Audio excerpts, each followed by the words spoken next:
We are trying to leave Kamakhya, but we can't. It's like we're in a maze, inside a maze. Every time we try to leave this hill, we find a new mandir, and another mandir, and another mandir. Kamakhya wants to keep us here forever. Send help! Send help! Welcome to Project Shakti Part 2. In this episode, we are going to be focusing on the 10 Mahavidyas, mandirs that are around the main temple, and all these smaller shrines that we have around here. So this here is a very ancient Ganesh mandir here.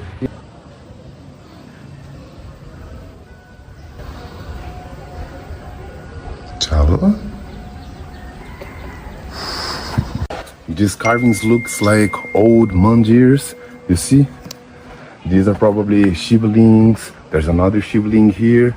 And going up the stairs, you have like this little Ganesh carved on the wall here. All of these they have found here at the Nilachal itself, and now it's being displayed here. This looks like a Natara Shiv, we think. But if you have more information about what this figure here could be, please type down in the comments and let us know. We are coming down from the old stairway that leads all the way to Kamakhya Mountain top, and check out just a home portal that we have here. It's like very ancient. You see, it's almost like ruins, but it's still very preserved, nah? We know that it is a home because of this curvature. Every home style architecture, they do like just curved shapes, huh? Right. Halfway through, we got the Sanatan Kali, the Kali of the cremation ground. Let's witness the miracle. So, if the Sanatan Kali temple is right here, back here is where they do the cremations. You can see that structure over there, that iron structure over there, is where they perform the cremations here at the Nilachal Hills. They will make a pyre with wood here. So they put the sandalwood here, they put the body on top, they perform the cremation rituals. And then you can see there is like the ashes will fall here, and then you can just throw water and we'll go straight to this little river that flows from behind the cremation ground. You see, so you can see some ashes here, so we can imagine that those ashes are from previous cremations. Kali is actually believed to be the fire that burns the bodies. So history says that Kali, she resides in the cremation ground. She is the fire that actually burns the bodies and transmutes them to the other side, right? So she is the transforming force that takes people from the materiality to the ethereal. This is the entrance to the Bhuvaneshwari mandir, but we cannot go inside because photography and videography is strictly prohibited. But Bhuvaneshwari is the fourth of the 10 Mahavidya, and Bhuvan means space, universe, and Ishwari means like the ruler. So she's the ruler of the universe and represents space, she represents the cosmos, and that is the deity that is worshipped inside this place. Must be how many years old? Centuries old. Did some kind of puja here. You know what this is? Yeah. Yeah, what is it? It's home. Yeah, home is a Vedic practice. Right. So they also perform Vedic rituals here because they have a home place. So they do the Vedic practices with the Homa ritual, the fire ritual, and down there they do Tantra. Let's move on to the next Mahavidyas. To find 10 of them. Yes, we just found one because this is the top of the hill, and let's go to the next one. And in Indian temples, you must always open your shoes. This is the anthropomorphic imagery of Kamakhya, because inside the main temple there they don't have an image, but I imagine this is how she was described in the Tantric texts. We're going to visit the Bagalamukhi temple right now. She's closely associated with the color yellow, so if you can see on the shops, everything they're selling is yellow. Gold, turmeric, everything that is yellow, she enjoys. And she's closely associated with also like marriage. So married couples, people that just got married, they also come here to visit her. And she has the power to paralyze your enemies. So if you have an enemy that has a loud mouth, she can make him mute. If you have a fast enemy, she can make him a cripple. Slow. Yeah. So now we are going to visit the 8th Mahavidya Bagalamukhi. We were not allowed to film upstairs, but upstairs was very close to here. They were facing just part of the hill, right? And they were doing puja to the sacred part of the hill, the heads of the goats, and they were throwing flowers, and you could see there were like some alcohol bottles. So here is the different kind of puja. It's Tantric puja, it's not the Vedic puja. And these are the kind of practices you might expect when you come visit Kamakhya.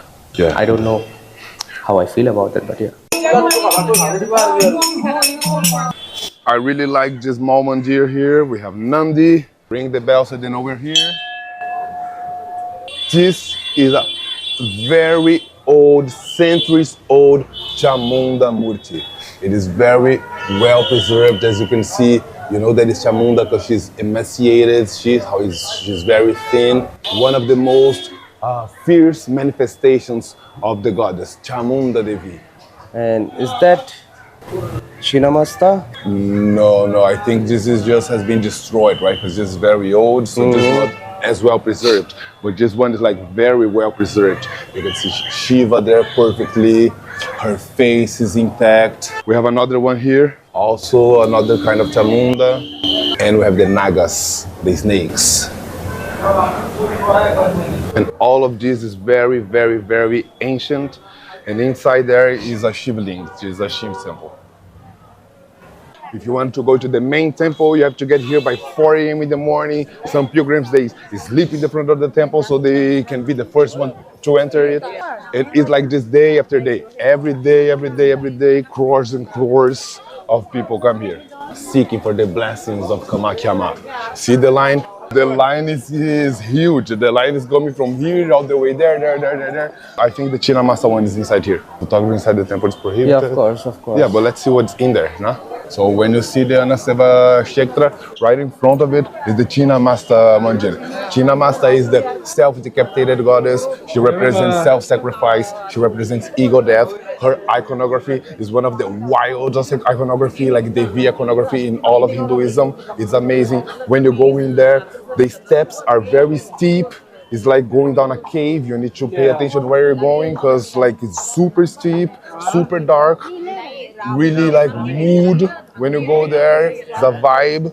And you go there and you get Chinnamasta blessings. We got our tilaks done here at the Chinnamasta Mandir and off to the next one. Right here beside the main temple is the Kali Mandir, one of the most famous goddesses in Hinduism and in Shaktism, Kali Ma, one of the Mahavidyas, the first of the Mahavidyas, right here beside the main temple. We went there. They're doing puja, also Tantric puja. There's alcohol going on, there are goat's heads there.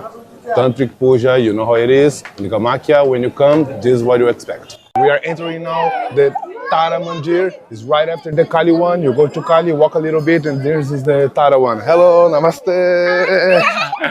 The kids are asking for dakshina. You have to bless me first. Jai Tara Ma, Jai Tara Devi. Dakshina to Bhagwan. Dakshina. The pandits ask for dakshina. Why is the kid asking for small goddesses, the divine Kumaris, the Kumaris. Tara Devi, Jai Ma Devi. We just came from the Tara Mandir. She's the second of the Mahavidyas. Her Mandir is right after Kali. And it was an experience. It also kind of looks like a cave. You have to crawl down to get to see the image. It's a vibe in there. If I'm not mistaken, Kara is also associated with Buddhism. The Buddhists also worship Tara Ma. They have a version of Tara called the green Tara and everything. But this is the Mahavidya Tara, the Hindu Tara. This is the main temple entrance. As you can see, it's very crowded. Everybody wants Kamakhya's blessings. So we talked to a Pandit here, the priest, and he told us that 3 of the Mahavidyas are inside the main temple there. So Kamala, Matangi, and Tripura, Sundari, they are inside the main temple. But on the other side, you have Dumavati and Kali and Bhairavi. Tripura Bhairavi. So that's what we are going to look for now. So we just got to the Bhairavi Mandir. There is this really cool pond here. I am sure there are rituals associated with the pond, but I cannot tell you guys about it. We're coming out of the Bhairavi Mandir now. Inside there, they have like a homa structure, so we know that they perform ritual, Vedic rituals inside.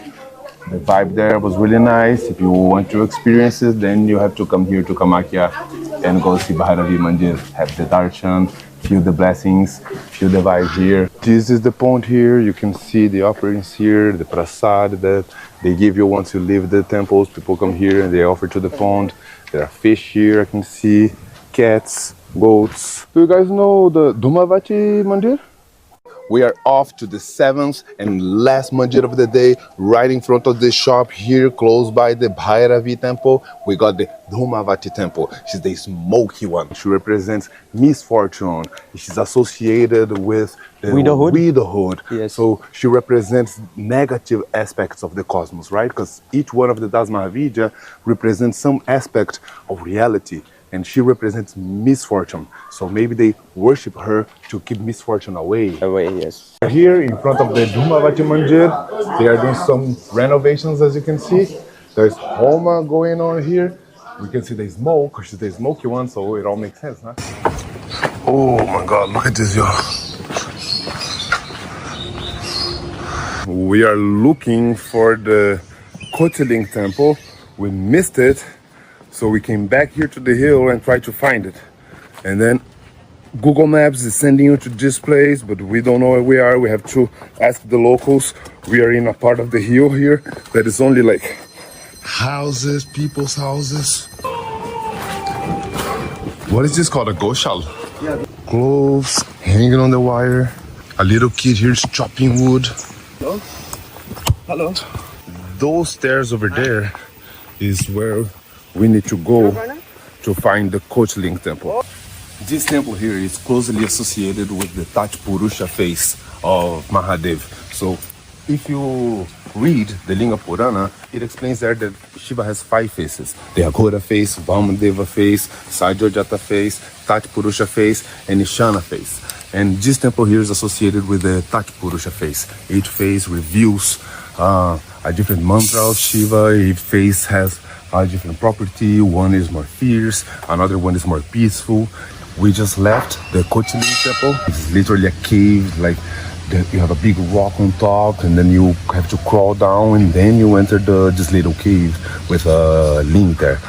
You can see that I'm speaking very low voice because it's a temple. People are meditating here. The Babas were meditating. So it's in the middle of the forest here. You can see it's very peaceful. The temple has a very beautiful view of the Brahmaputra also. It's right in the middle of the forest. You have to walk down a stairway and then you come here. Very beautiful, lush green here. This is how a Shiv temple should be. The pond there, how beautiful it is. Look at the roots of these trees, you know. You come here, you admire nature, you connect with nature, you connect with Mahadev. And on the way here, we saw another hidden Ganesh temple, Sidi Ganesh temple. It says 557 steps, bro. Are you up for it? I did 3,000 steps down to the double-decker bridge, and then I came back on the same day. So 500 steps to see Lord Ganesh is nothing. We can do it, and we're gonna do it. And right underneath the Shiv temple, what do we find?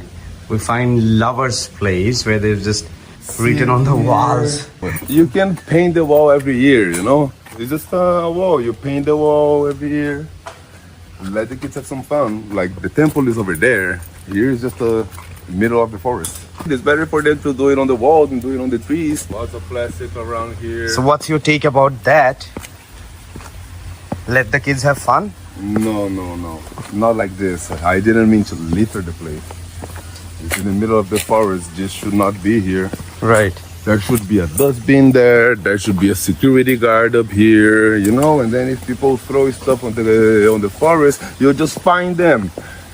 Make them pay 10,000 rupees. See if they will do it again. They will not. People only change when it hurts their pockets. Right in the middle of the way here, we found like this statue. I cannot tell what it is. Like we can see only the legs, right? But this does look very, very ancient.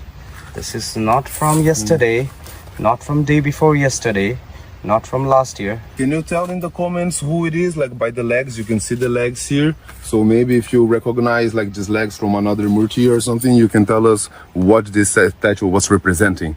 Another mandir you have to come and see by yourself. So beautiful, so peaceful here. From here you can hear the stream of water going all the way down to the Brahmaputra river.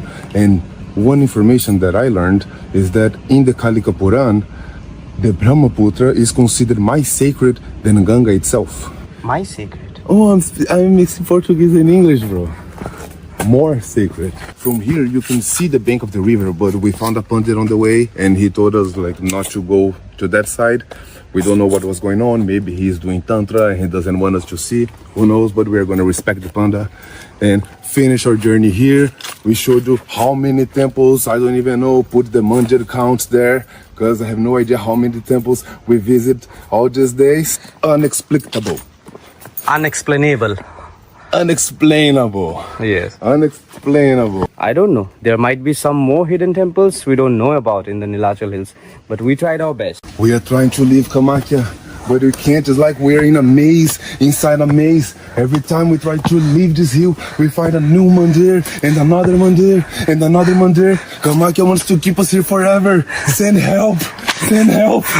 How old do you think these temples are? I imagine like from dawn of time, but like I know that the Tantric texts, they were composed between like the 5th and the 7th century, but you know the knowledge was transmitted orally way before that, right? And then if the texts talk about the temple, so the temple must be there way before the text was written, right? So at least since the 6th, 7th century or something. And there's different entrances to the Kamakhya Temple. Yeah, there's a bunch of different nexus, no?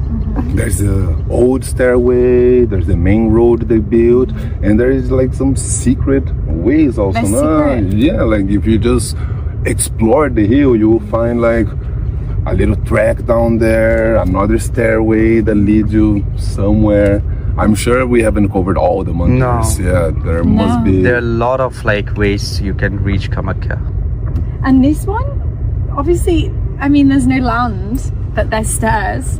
So you think here they would have arrived by boat? There is a story in the Mahabharata that apparently the Pandava brothers, they came here to seek blessings to Kamakhya, and they stopped at Pandugat, that is right after that rock over there, right on down the corner there. So if the temple is sited in the Mahabharata, you can only imagine like how ancient it is. You know, if the Pandavas came here and sought blessings and it's in the Mahabharata, like they must be super ancient. God knows. Because when they wrote the Mahabharata, they were also telling the story way before, right? So maybe they can date when it was written, but like when the story began to be told, who knows? No? Okay, so I think we should get going before we get attacked by a cheetah here. Yeah. If you want to come and do pilgrimage and explore these mountains, visit Kamakhya Ma, visit the Dash Mahavidya, learn more about Tantra, what goes on in here in this part of India, you contact Lone Tree and these guys will show you all around here. But yeah, this ends our journey through all mandirs that we could find at Nilachal Hills, Kamakhya Ma, Das Mahavidyas, Hanuman Mandir, Ganesh Mandir, Shiv Mandirs, all mandirs. If you're a pilgrim, this is how you do it. And with this beautiful view of the Brahmaputra river here, we end our journey. We hope you guys learned something. Like, subscribe to the channel so we can continue exploring more of Northeast India, more of Guwahati, more of Assam, the 7 sisters and 1 brother Sikkim.